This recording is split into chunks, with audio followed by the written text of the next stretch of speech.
Tout le monde va le prendre pour un fou, les gars.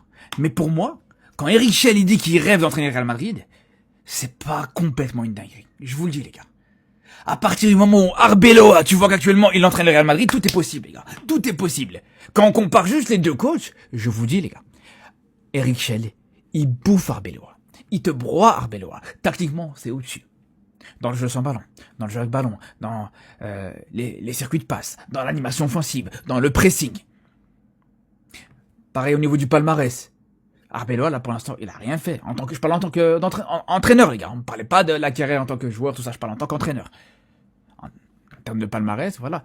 Il fait une demi-finale de Coupe d'Afrique. Eric Chell fait quand même une demi-finale de Coupe d'Afrique.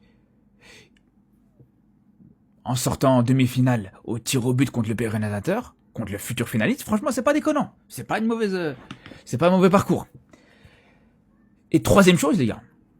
Je vous le dis, pour moi, Eric Chell a une meilleure capacité à gérer des gros joueurs, des grosses stars, qu'Arbeloa. Mais je suis très sérieux.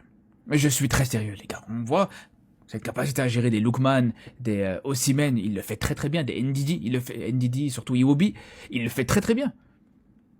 Parce que là aussi, du côté du Nigeria, on voit à quel point c'est encore plus compliqué pour moi, hein, de gérer un vestiaire du Nigeria avec des égos aussi surdimensionnés. C'est peut-être pas des stars au niveau de Vinicius, Mbappé, tout ça, d'accord, mais c'est quand même des gros égos, avec toujours des conflits, peut-être pas en termes de salaire, mais en termes de primes, à chaque fois c'est la même chose du côté du Nigeria, mais malgré tout, je trouve qu'il le gère très bien.